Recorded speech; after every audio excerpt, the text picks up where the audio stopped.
worst make-a wishes ever. Let me reintroduce myself. My name is Joe Sooch, and I bet you already forgot my name. If you don't know what Make-A-Wish Foundation is, literally in the name, disabled and sick kids can make a wish, right? It could literally be anything PG and not money related directly. Now you can't just beat the system and pay off loans. I'm gonna list what I think are the worst wishes in no particular order. I will just say them as they come to my mind. I'm 100% sure I will miss some, so please let me know any more in the comments below. Even though, wishes could be the sky's the limit, but I'll try to keep it to some specific category. So what I think the worst thing to ask for is clothes. I want to say a shopping spree, but like a shopping spree in Target will give you way more mileage. Back to the clothes topic. Of course I would be a little bit biased since I'm a guy, but I digress. A weird double standard that guys could wear the same outfit every single day for a year and nobody will bat an eye, assuming you keep it clean and wash it, etc. A woman will wear the same outfit and everyone just loses their mind. Just weird people passing judgment. I don't know why. Like to me, I don't give a shit. You spend $100 or more on an outfit, wear that shit, wear it even when you're dead. Sure, call me weird, but I have clothes in my closet, and I try to do a different outfit every single day. And some days I'll just wear my suit because, I bought that shit, and I want to wear it, I'm gonna take advantage of something that I bought. I'm not gonna save it for special occasions because, you might never wear it, so I'll just wear it even when I just never leave the house. So what? I want to feel good all the time, so I might as well wear it. Why I say it's a bad decision is most clothes are seasonal. You'll wear it this year, and it goes out of style in a few months, so you can't wear it again. Also, I don't know why, but women will literally just buy clothes and just never wear it. They'll even have the damn tag on it. They are saving it for a special occasion, which will never come, or just not like it anymore. I bet every woman watching this, and you can even ask any woman and I bet they have at least 5 to 10 pieces of clothes with the tag still on and they have never worn. I bet my life on it.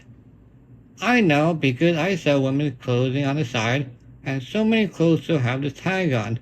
It drives me crazy to waste money. No wonder they need their man's money, cause they spend money on clothes that they'll never wear and just wear his clothes instead. Makes it make sense. Mostly women will have a huge closet of clothes, and once you buy it, the value drops to like 10% of its value. I know because I sell them. People will be like, I spent $100, and I'm like, you are likely to get 20 to 30 bucks at most for it. I am sure buying the clothes is a great experience, and probably a designer and a private store, but like clothes ain't it. Number 2. Meeting celebrities. This would be a little bit controversial. Meeting a celebrity.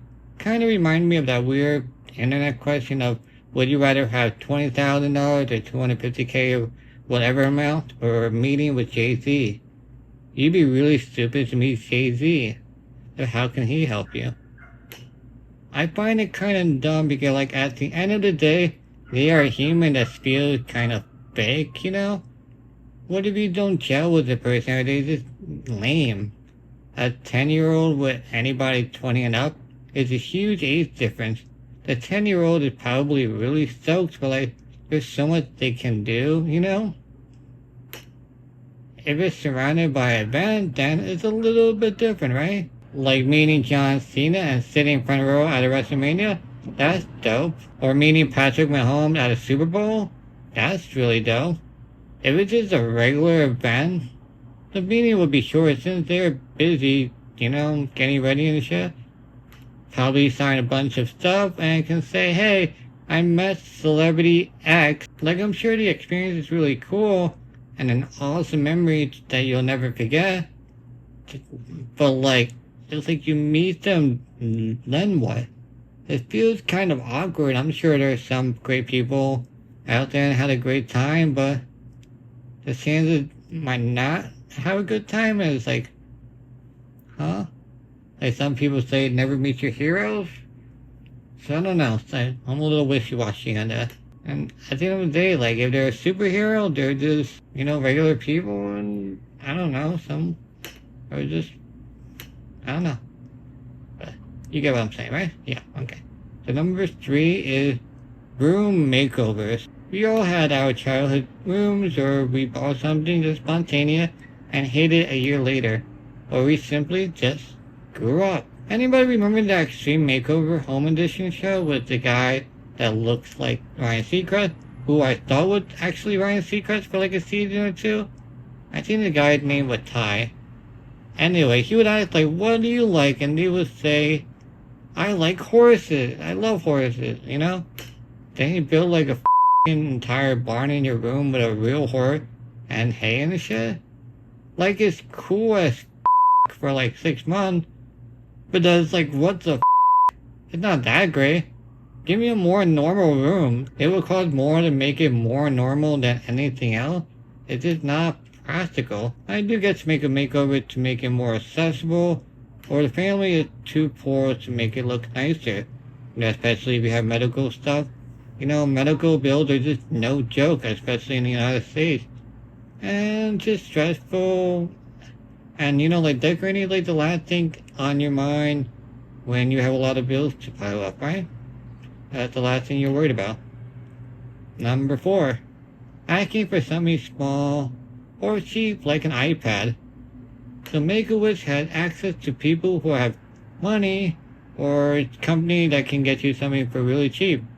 Like if someone asks for an iPad, they aren't getting it for retail, but they're getting it for a huge discount or even free for a promotion and good PR, or just, them just asking because, let's be realistic, these kids are facing a lot of shitty time and, they kind of missing out on lots, so they have something to counteract that in some kind of way, Just like to me, an iPad is just way more affordable versus like a trip to Disney World for the whole family.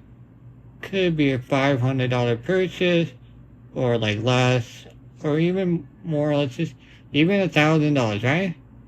I mean, for $1,000 is a lot for a lot of people. But if you like compare that to a Disney trip, you can have an entire week and they just pay for everything. It's kind of like you can't really compare,